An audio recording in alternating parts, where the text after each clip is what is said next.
Buenos días a todos.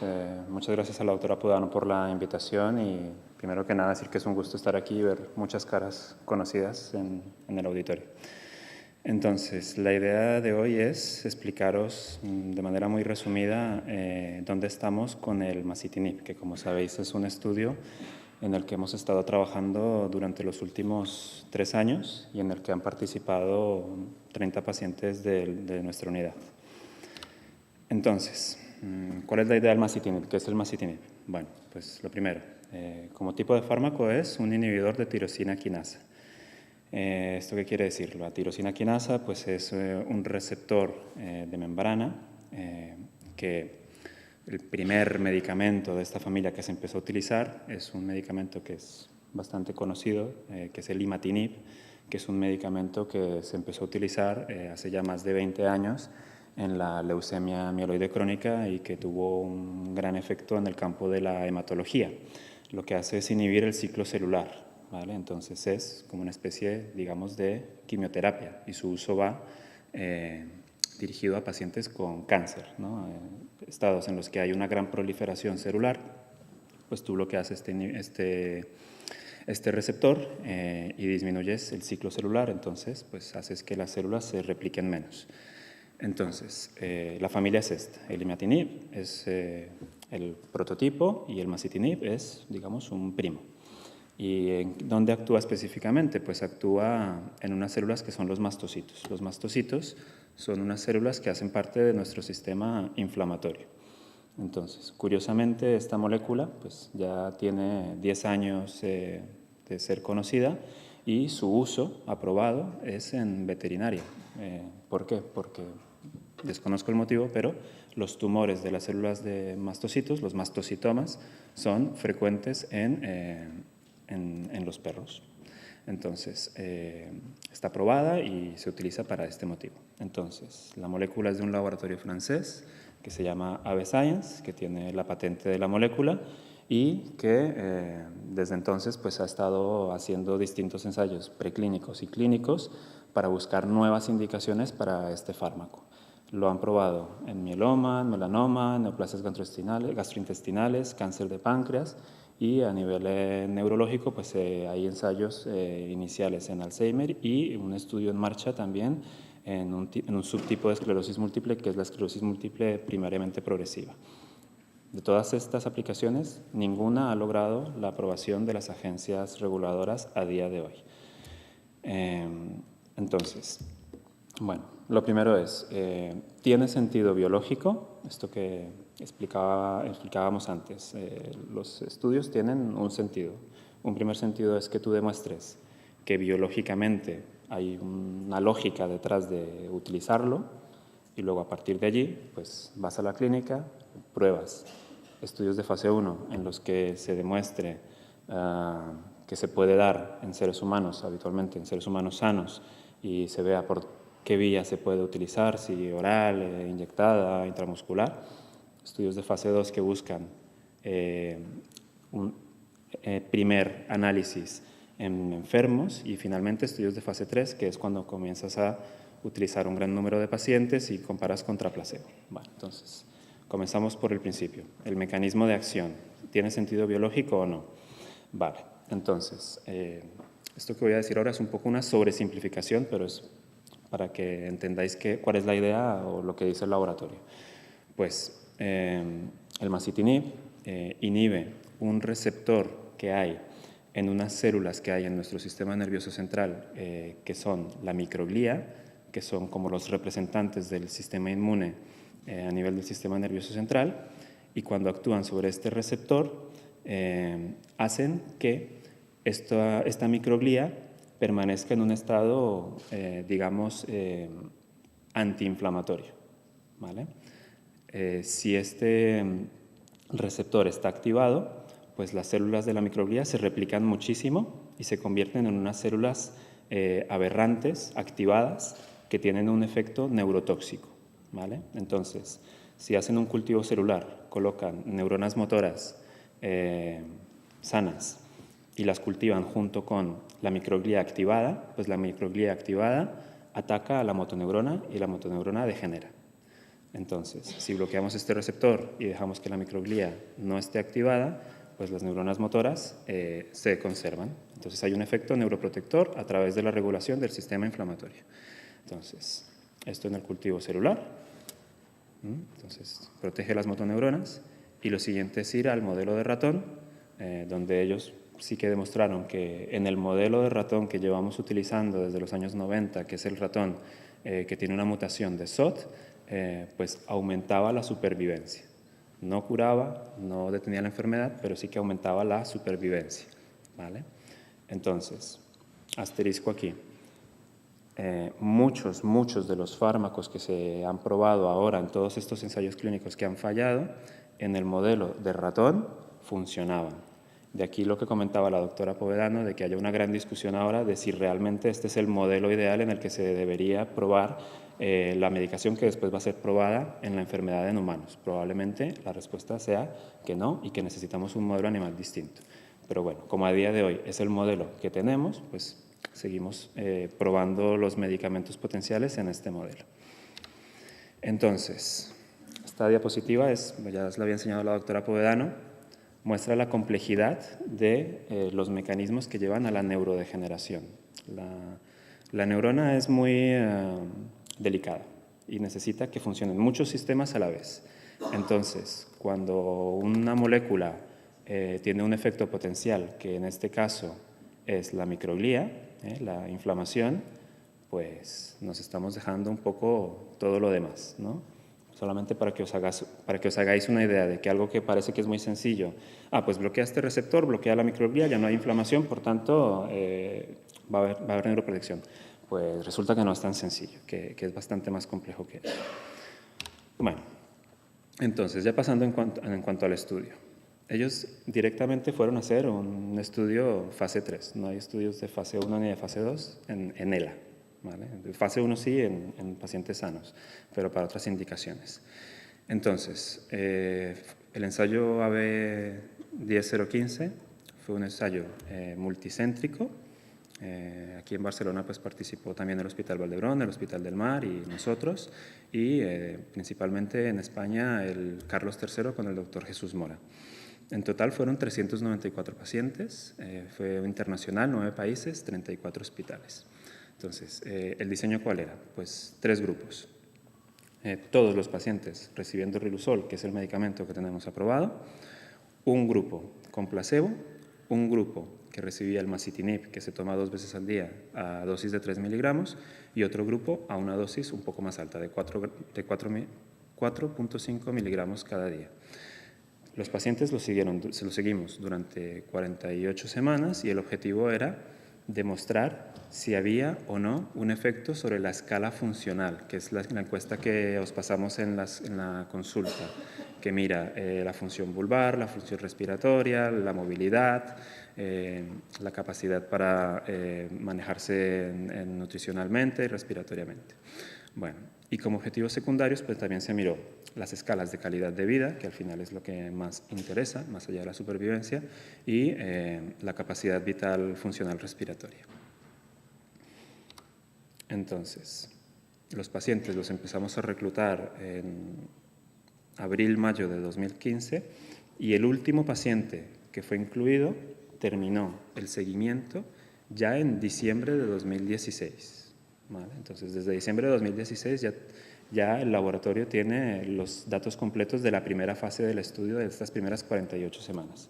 Luego, a partir de allí, se hizo una fase de extensión para continuar el seguimiento de los pacientes y ver un poco pues, cómo continuaba progresando la enfermedad y si había o no algún efecto con la medicación. Entonces, no todos los pacientes pueden entrar en los ensayos, había unos criterios de inclusión que eran pues, que tuviera una ELA con diagnóstico que cumpliera los criterios que utilizamos habitualmente, que pudieran tolerar el Riluzol y que la enfermedad llevara menos de 3 años y sí que podían tener algo de afectación respiratoria, pero con una capacidad vital buena, mayor del 60%. No podían tener gastrostomía, porque es un medicamento que viene en comprimidos, entonces necesitaban tragar y también se tenía como criterio de exclusión, pues que por el motivo que fuera no pudieran cumplir con el seguimiento del protocolo de estudio, que era bastante exigente en cuanto a analíticas, electrocardiogramas, visitas, llamadas, bueno. Entonces, hay asteriscos allí, estos, los asteriscos, la letra pequeña, como en las hipotecas, y es que esto no deja de ser, pues, un quimioterápico, y entonces puede tener efectos a nivel sanguíneo, a nivel cardíaco, a nivel renal. Entonces, te pedían que tuvieras una analítica perfecta, ¿no?, de astronauta, ¿vale? Entonces, que todos neutrófilos bien, función renal correcta. Bueno, no podía haber ninguna otra enfermedad aparte de la ELA, ¿de acuerdo? Y no podías tener ningún antecedente oncológico. Vale, entonces, todos los pacientes había que mirar la edad, si era de inicio vulvaroespinal, y había que mirar la tasa de caída de la escala mes a mes para saber más o menos la evolución de su enfermedad, ¿de acuerdo? Entonces, esto no hace falta verlo. Entonces, hasta aquí es el diseño del estudio. Tienes placebo, medicación a una dosis, medicación a otra dosis. ¿Qué te gustaría tener? Pues los resultados, comparar cómo fue el paciente que tomaba placebo, el paciente que tomaba una dosis y el paciente que tomaba otra dosis. Analizar todos los datos y ver cuántos pacientes pudieron completar el seguimiento y poder analizar en todo el conjunto de pacientes si fue efectivo o no. Entonces, eso que parece muy evidente y que debería ser sencillo, pues a la hora de presentar los resultados que se presentaron en la reunión del ENCALS el año pasado por el doctor Mora, pues resulta que no fue tan sencillo. La presentación de los datos fue un poco la que os enseño ahora. Entonces, ellos lo que empezaron a hacer fue, ya de entrada, estratificar a los pacientes y dividirlos en pacientes que ellos, por una regla que ellos mismos decidieron, clasificaron en pacientes que progresaban de una manera normal, que esto quería decir que perdían un punto en la escala funcional cada mes, y pacientes que eran rápidos en su progresión, ¿vale? Por una escala que ellos decían que perdía más de 1.2 puntos en su escala funcional cada mes, ¿vale? ¿Y esto por qué? Pues porque quisieron hacer el subanálisis así, ¿vale? Entonces, ¿cuáles fueron los resultados?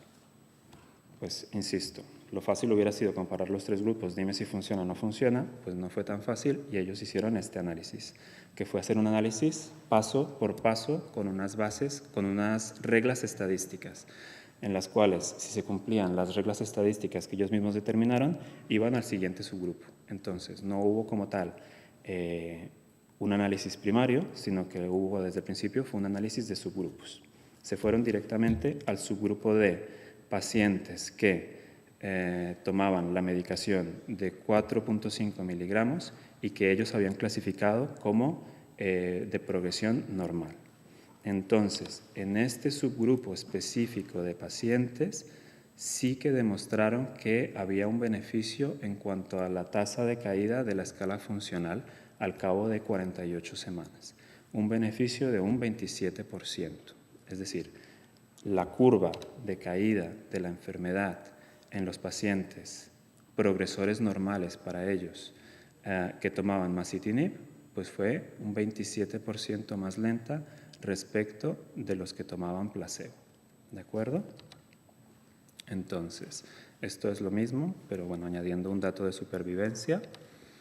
Y, en cambio, en la dosis de 3 miligramos, sí que hubo también un enlentecimiento en la caída de la escala, pero que no alcanzó esta significación estadística. ¿De acuerdo? Entonces, cuando al final cogen realmente lo que se debió haber hecho desde el principio, que es analizar todos los pacientes en conjunto, pues todos los pacientes en conjunto, el estudio fue negativo. No hubo diferencia en cuanto a progresión de la enfermedad por tomar el masitinib a 4,5 miligramos, por tomarlo a 3,5 miligramos o por tomar placebo. ¿Vale?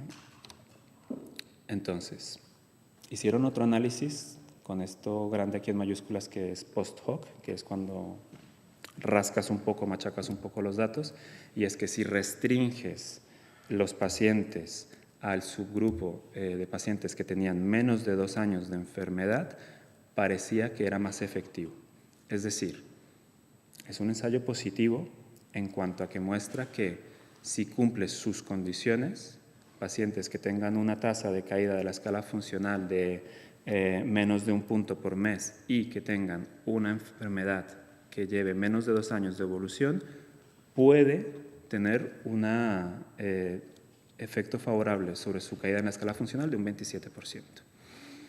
¿Qué pasa? Que ese no es el análisis primario que se tenía que haber mostrado, ¿vale? Entonces, bueno, esto muy rápido. Efectos adversos. De nuevo, subclasifican, dividen, diluyen, pero básicamente me interesa ver esto, pacientes que tomaban el masitinib a la dosis que era efectiva y que tenían un efecto adverso que fuera serio, pues el 30% de los pacientes tuvieron algún efecto adverso serio. Está descrito y reportado en la literatura. Puede haber hepatitis autoinmune.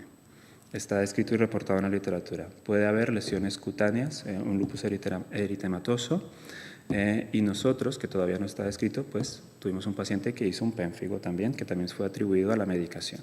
Entonces, eso está allí también. Tiene efectos adversos. La conclusión es esta que ya os había comentado, 27% de mejoría en la escala funcional para los pacientes que cumplían las condiciones que ya he descrito. Entonces, ¿en dónde estamos? Estos son los datos que fueron publicados por el doctor Mora en una conferencia en Ljubljana, en la reunión del ENCALS de mayo de 2017. Desde mayo de 2017 a 7 de marzo del 2018, hasta ayer en la noche que me lo revisé por última vez en PubMed, todavía no han publicado los datos en ninguna revista científica.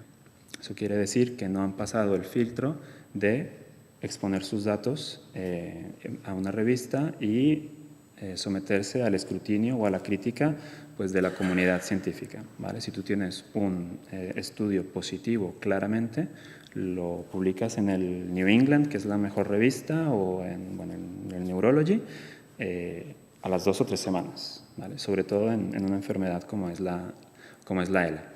Entonces, no se ha publicado nada. Sí que está aprobado el medicamento, que esto es un tema recurrente en distintos foros y preguntas que me habéis hecho muchos de vosotros, como droga o medicamento huérfano.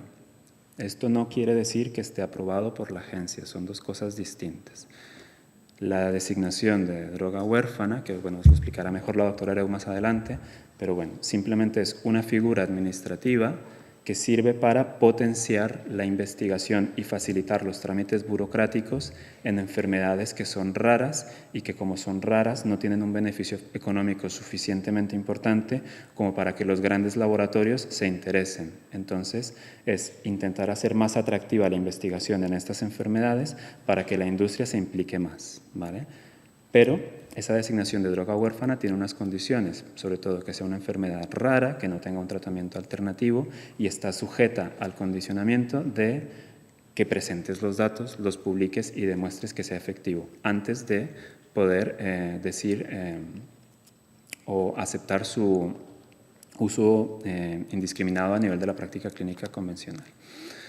Entonces, en junio,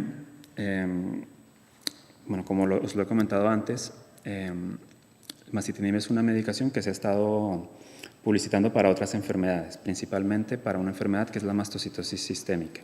Entonces, para la mastocitosis sistémica, la agencia hizo una inspección a AB Science en la cual encontraron fallos en su sistema de farmacovigilancia y dieron la orden de que se suspendieran todas los ensayos clínicos en curso de masitinib. Entonces, Ave Science se sometió a una auditoría, volvió a presentar los datos para volver a pedir la autorización para esta indicación en concreto y en septiembre del año pasado nuevamente la agencia denegó el uso en mastocitosis sistémica porque consideró que no se habían tomado las medidas correctivas suficientes en el sistema de farmacovigilancia de Ave Science. Entonces, ¿cómo afecta esto a masitinib para ELA? Pues todavía no lo sabemos. Está pendiente de que la agencia europea tome una decisión final. Yo, de todo esto que os he comentado, dejaría para llevar a casa que es una medicación que sí que tiene un sentido biológico, un efecto, un mecanismo de acción potencialmente eficaz y que tiene un modelo experimental que dice que hay un beneficio. Entonces creo que no se debe desechar, está allí. Sí que creo que hay datos suficientes para pensar que es potencialmente útil en un determinado subgrupo de pacientes que cumple estas condiciones específicas, pero no es una cura, no detiene la enfermedad, tiene efectos adversos potencialmente graves que no se presentan en todos los pacientes, pero que se van presentando y que los hemos tenido aquí, y las dudas metodológicas en el análisis estadístico de los datos del ensayo, así como las dudas a nivel de regulación del sistema de farmacovigilancia de Ave Science, hacen necesario pues, que en este momento la agencia europea tome una determinación con respecto a masitinib, y dentro de estas determinaciones existe la posibilidad de que necesiten hacer un ensayo confirmatorio más en este subgrupo de pacientes antes de que pueda ser comercializado el fármaco. Entonces, es muy importante trabajar de esta manera. ¿Por qué motivo? Porque ya nos ha pasado varias veces que se tiran los cohetes antes de tiempo. Pasó con el litio, que salió positivo en un ensayo fase 2. Todo el mundo quería el litio, Se repitió un ensayo con las condiciones bien dadas, 300 pacientes, negativo, y con los efectos adversos del litio. Ocurrió con las células madre, todo el mundo, ponme las células. Vale. Se presenta en el Neurology del año pasado los datos ya contrastados que muestran que no hay efectos sobre la enfermedad y que han tenido mielitis inflamatorias graves y efectos adversos secundarios. También ocurrió con el dexpramipexol, fase 2 positivo, fase 3 con 900 pacientes negativo. Entonces, hay que hacer las cosas bien hechas para poder seguir adelante, ¿vale? No hay que desfallecer, hay que seguir investigando. Estamos mucho más adelante de lo que estábamos hace 10 años y hace 15 años. Hemos aprendido mucho a nivel de estratificación, a nivel de modelos experimentales, a nivel de conocimiento genético de la enfermedad, y cada ensayo que se hace, aunque sea negativo, nos permite dar un paso más adelante para buscar un tratamiento más eficaz, pero que sea realmente eficaz, que es lo que yo creo que nos demandáis vosotros como pacientes y como comunidad de la enfermedad. Y ya está. Muchas gracias.